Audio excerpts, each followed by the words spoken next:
Burning Point. Hello and welcome to the show with me, Katerina Kudashkina. NATO is going to deploy its forces at new bases along Russia's borders. That's what NATO Secretary General Anders Fogh Rasmussen told The Guardian. You will see in the future a more visible NATO presence in the east, he said. However, older NATO members, France, Italy and Spain, seem to be opposing the move, which is promoted by the US and the UK. We are discussing the issue with our guest speaker, Professor Julian Lindley-French, Senior Fellow of the Institute of Statecraft.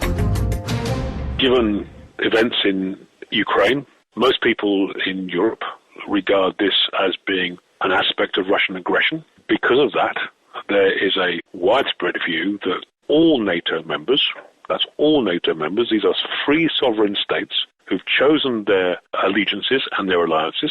When faced with what appears to be aggression, they will seek to have strategic reassurance to ensure that they are comfortable, that their own borders are indeed secure. Now, the purpose of the Atlantic Alliance, an alliance of democracies, of free states, is that when together as an alliance it decides that it must base forces for whatever reason on the territory of its members, then it has the right to do so. I think it's very important that people in Russia, friends in Russia, a country for whom I have absolute respect and regard given Russia's history and Russia's role in Europe and the wider world, must understand that the defense of NATO and its countries is not seen as an act of alliance aggression, but a response to perceived act of Russian aggression in Ukraine. And that's why it's absolutely vital that we maintain the lines of communication open, that we seek to find a peaceful solution in Ukraine, and that we ensure that in 21st century Europe, that such mutual lack of comprehension of each other's choices and actions are avoided. So one has to look at the NATO planning very much in that light, not as an act of aggression in its own right, but a response to the perception by NATO members across the alliance that Russia at this moment is behaving in an aggressive and inappropriate manner. However, as you could very well imagine, since Russia does not see its role in Ukraine as aggressive, or rather the intention stated by the current Secretary General of NATO as a manifestation of aggressive plans towards Russia. Well, first, you have to understand that I'm giving you my honest perception from my end of Europe. And there is a very clear sense and a lot of clear evidence to us that Russia is indeed orchestrating unrest in eastern Ukraine, and that indeed the occupation of Crimea, whilst clearly a dispute over territory, is illegal under international law. Now, when a neighbor, a partner, starts behaving like that, then one has the right to take steps to ensure that it doesn't spread any further. The bottom line is we in Europe, the rest of Europe, are fundamentally unsure and uncertain about the intentions of Moscow. And that's why I say it's critical to maintain lines of communication to end this uncertainty. The moment the uncertainty is ended, the moment there is a sense of a negotiated political settlement that's acceptable to all the people of Ukraine and indeed its neighbors, then we can get back to a situation where nobody is moving military forces anywhere, where snap exercises aren't taking place every couple of months, where the rhetoric of conflict is not the essential nature of our relationship. We need each other. We are trading partners. Russia is an essential part of European security. But right now, frankly, many of us in the West, much to our deep regret, see Russia not as a solution to European security, but behaving in a way which is making it a problem for European security. And until Russians and the Russian people understand this, I fear that this mutual lack of comprehension that we face at the moment could create the space in which danger develops, and we must avoid that at all costs. London has profound concerns about what's going on. The United States does too, and several other European countries. So it's important for Russia to understand how we, friends and partners, concerned friends and partners, see Russian action at present. Since you mentioned the United States, what the U.S. has been doing in Ukraine is stirring up conflict. They were in no way peace doves. Well, sorry, I disagree.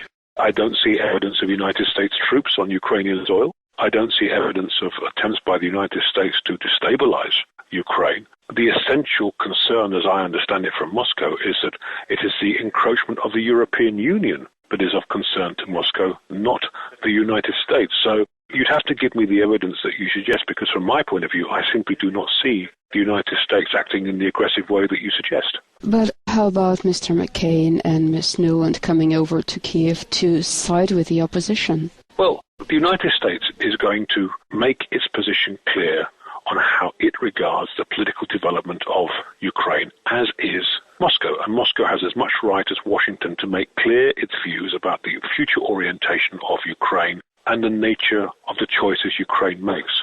But the United States is not seeking to influence part of a sovereign nation through the use of proxy forces or indeed military force, and that has no place in 21st century Europe. The essential issue here is how we negotiate the future, and that involves Ukrainians, involves Russia, involves all Europeans, and it also involves the United States, which in many ways is a European power for historical reasons. So if we can achieve a new consensus, I'm absolutely convinced that we can re-establish trust on both sides, because that's the essential missing ingredient right now. Sir, thank you so much. And just to remind you, our guest speaker was Professor Julian Lindley-French, Senior Fellow of the Institute of Statecraft.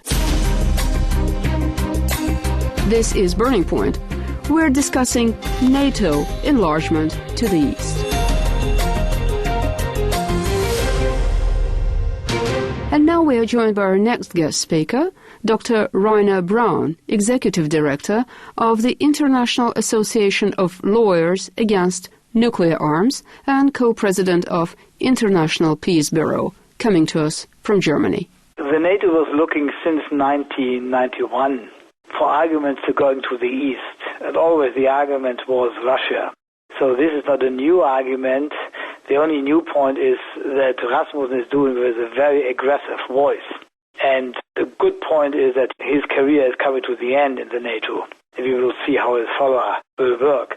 You know, from my understanding, quite all the NATO countries are in favor of enlarging NATO to the east. All of them are talking about more troops and more bases in the East European countries.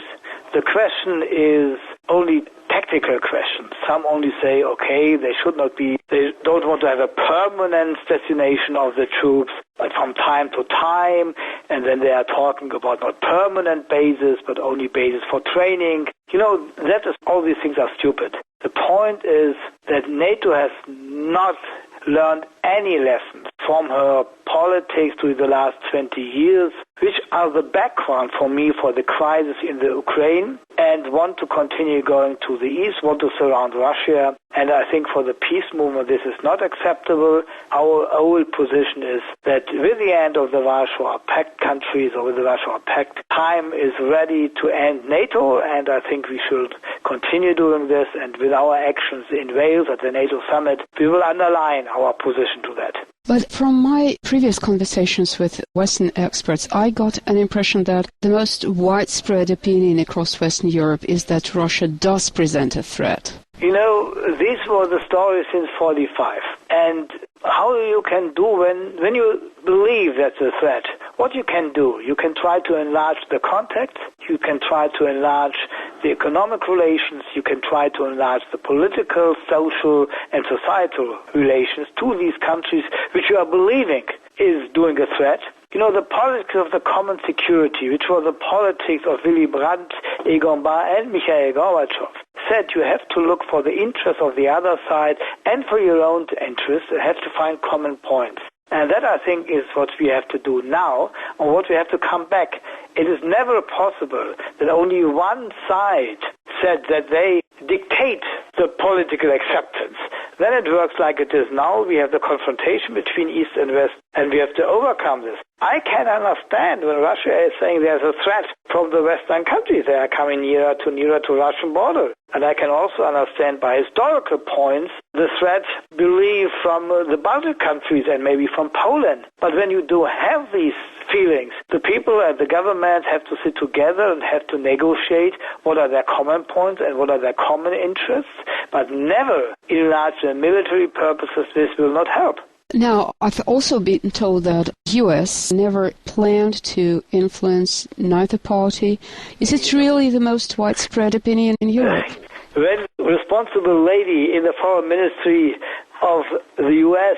said these words, fuck the European Union, and said, let us reduce the influence of the European Union and enlarge the influence of the U.S. in Ukraine, then you can see the reality. The reality is, from my understanding, that all the Western countries have a huge element of confrontation politics in their politics.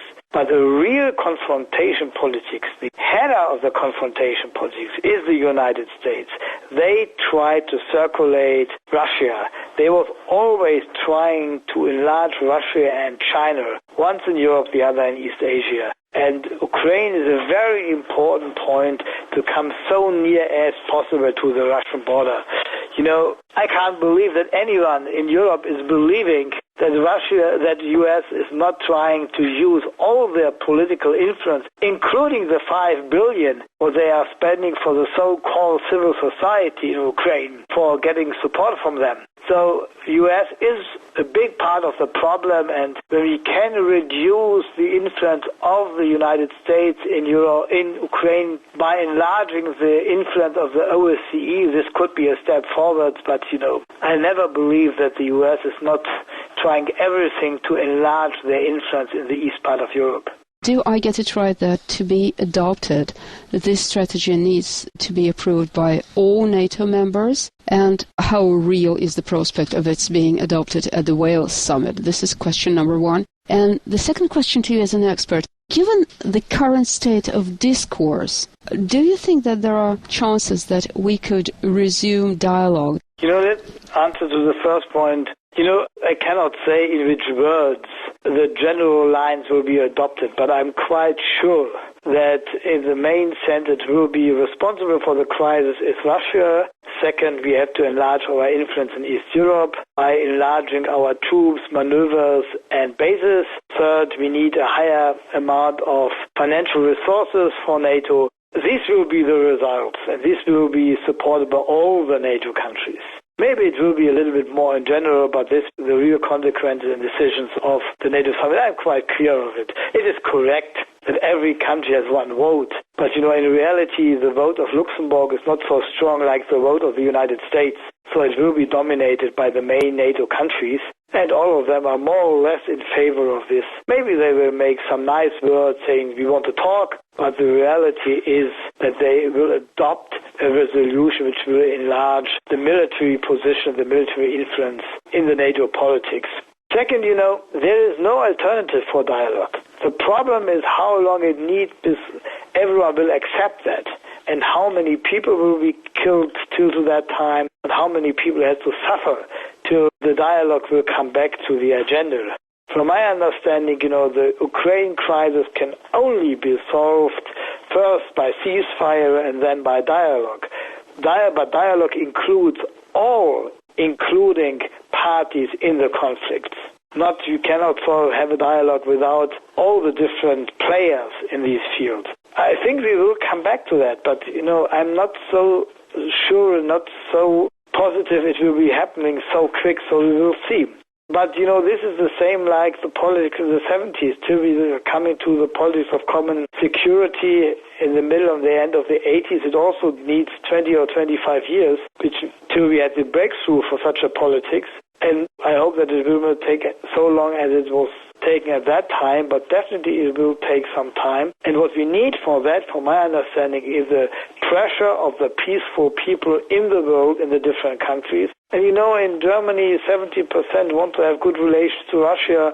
They want to enlarge these contacts. So there's a positive feeling in the population. And maybe what we also need is something what I'm calling the dialogue from the bottom, so that civil society, peace movement and other organizations are starting and developing this society, because it comes to the level of a better dialogue on the official political level. Sir, thank you so much. And just to remind you, this time our guest speaker was Reiner Braun, Executive Director of the International Association of Lawyers Against Nuclear Arms.